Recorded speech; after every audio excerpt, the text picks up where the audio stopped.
Hello everyone, this is day 24 of the 31 days of tarot, and today we are going to talk about the tarot card that we feel is most misunderstood and why.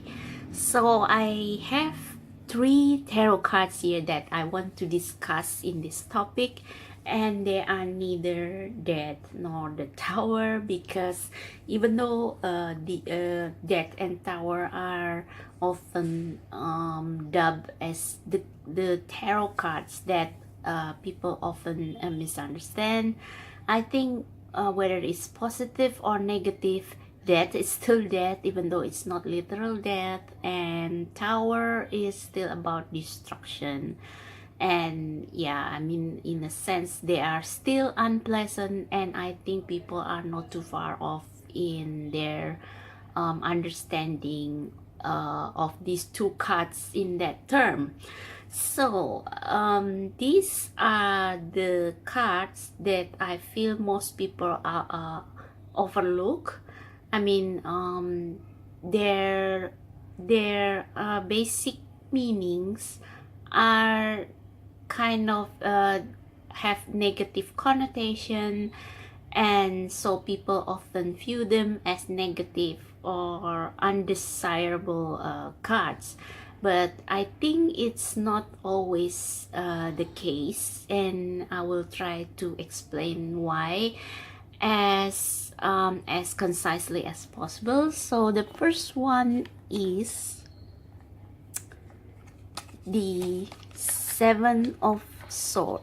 So these cards are often associated with deceit, trickery, treachery, theft, betrayal, escaping from responsibilities, deserting your troops, taking the easy way out, and what have you.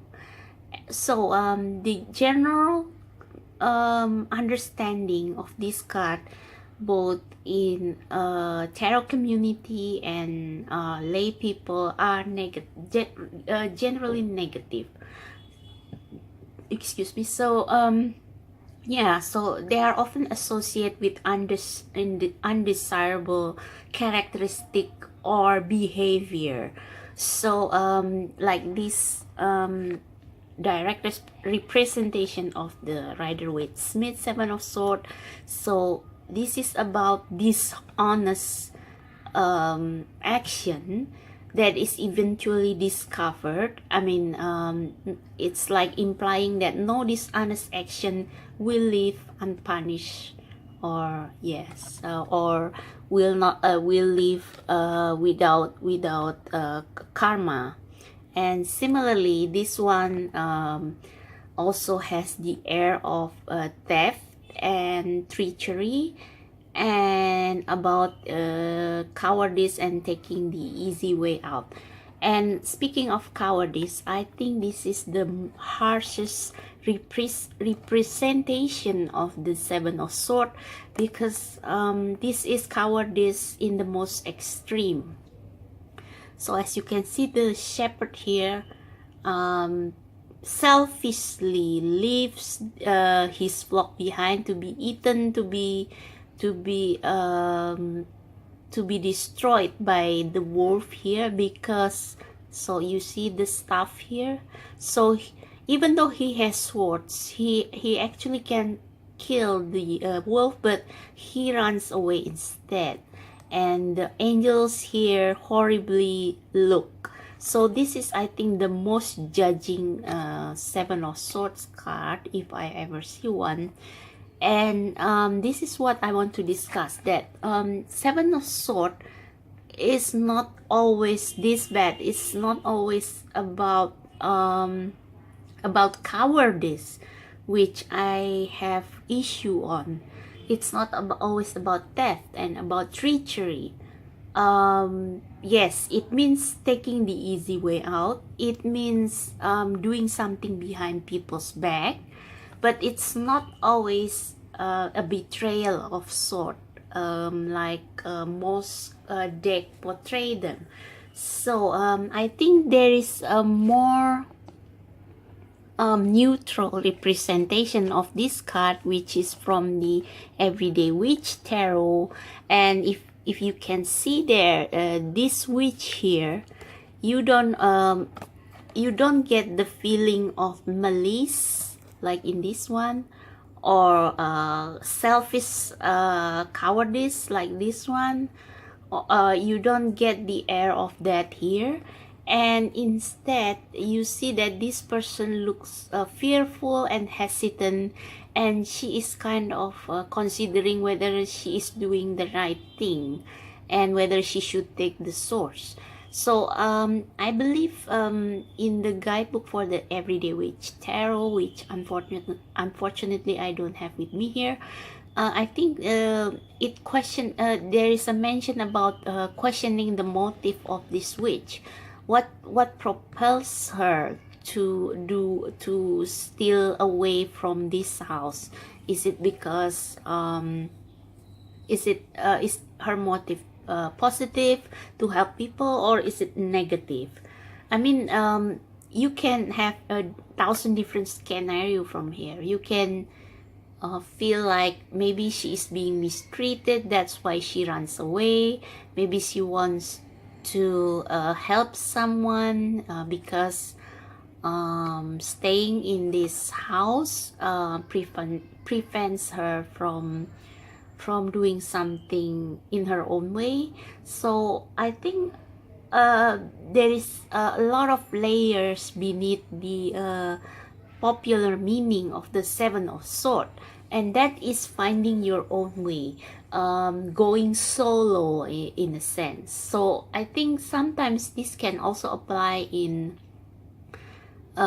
singers, or singers who break up from their band in order to pursue a solo career. So I think that's not necessarily a bad thing, and that can also be a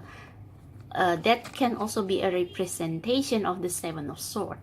So yeah, I think this card is more about going solo and about finding your own way, and rejecting the authorities or popular or public pressure or popular opinion. So yeah, making your own way basically. The next card that I want to discuss is the Four of Pentacles. So this is another card that is often viewed negatively in terms of greed. These cards, the basic meaning for these cards are greed and stinginess and materialism, materialistic mindset. And yeah, I mean, you can see from this miser here. Oh, is miser the right word? I guess so. So this card has a Scrooge, has a very Scrooge air about it. So how this man here is trying to keep all his coins so that no one can steal them. He keeps his coins around him, and the same feeling can be seen in this card here. Like this man is trying to protect his possession and doesn't even want to go out because he's afraid that people will steal them. So it's very materialistic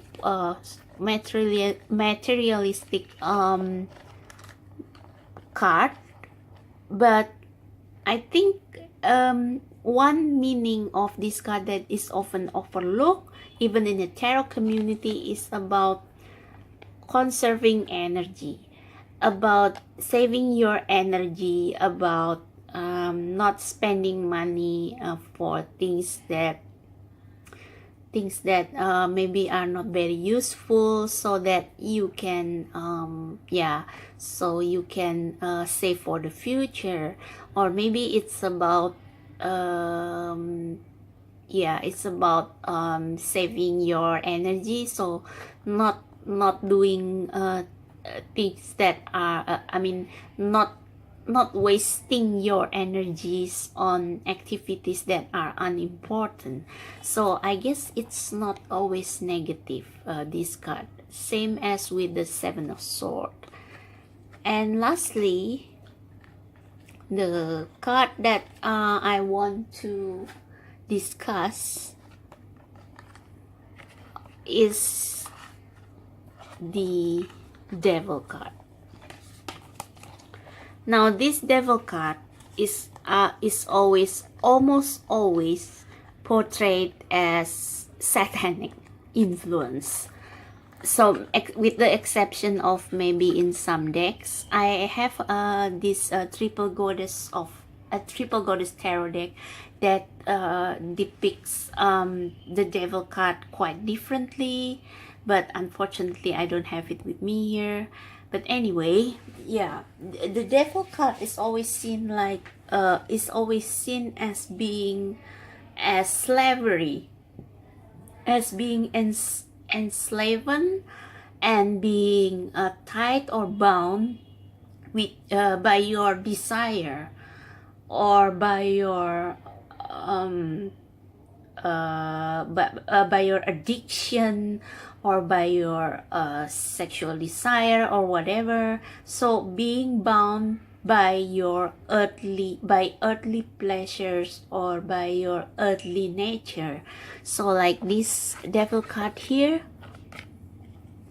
you can see that he is tempting these two children with money and gluttony, or whatever. And the Devil card here is pretty much about how Adam and Eve supposedly falls into sin.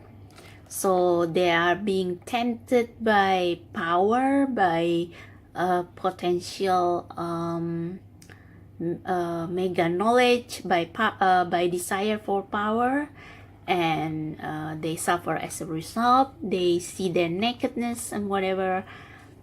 But for this Spirit Within tarot, it actually interprets this Devil card rather differently. So I'm just going to read very quickly from the guidebook. So from the guidebook of the Spirit Within tarot, a baby reaches out to a horned figure. The figure does not appear frightening, nor does he entice the youngster. So pay attention to that. The devil is a part of us all. Like the baby, we may experience times when we feel powerless and hand responsibility over to something or someone else. There is nothing wrong with letting yourself go. A little bit of what you fancy can do you good. However, when our appetite controls us rather than our controlling it, it's time to address the healthiness of our relationship with people, money, food, or even emotional support. So if we so actually the devil is not really dark. It's not entirely dark. It's just our earthly desire. It's just another side of us, a darker side of us, but I mean not necessarily evil. And sometimes having a dark side, having a materialistic side is not always bad. So for example, being ambitious is not always bad. Like being trying to show your sexual or sensual side is not always a bad thing. And yeah, this our darker side can actually be a good motivator, but when you let it out of control and like you let them to control you instead of you controlling them and using them to achieve your ultimate purpose, that's when it becomes bondage or slavery. So I think the devil card here, so I think it can go in, it has different layers as well. So here you have the devil as a quite harmless figure, can be menacing, but at this point harmless. And when you start to listen to them, I mean, you can either use what the devil side of us offers us to achieve something great, or you can be enslaved by it. Like if you make money your ultimate purpose instead of using money to achieve your purpose, that's when you let the devil control you. So I think in interpreting the devil, sometimes people kind of seeing it one dimensionally rather than seeing the different layers of the meaning of the devil card. So yeah, so those are the 3 cards that in tarot that I feel are often misunderstood. The devil card, the 7 of Swords, and the 4 of Pentacles. So yeah, those are the cards that I feel are most misunderstood and why. Also, I hope you enjoyed this video. It has gone quite longer than I expected. Thank you for watching and sorry for the interruption.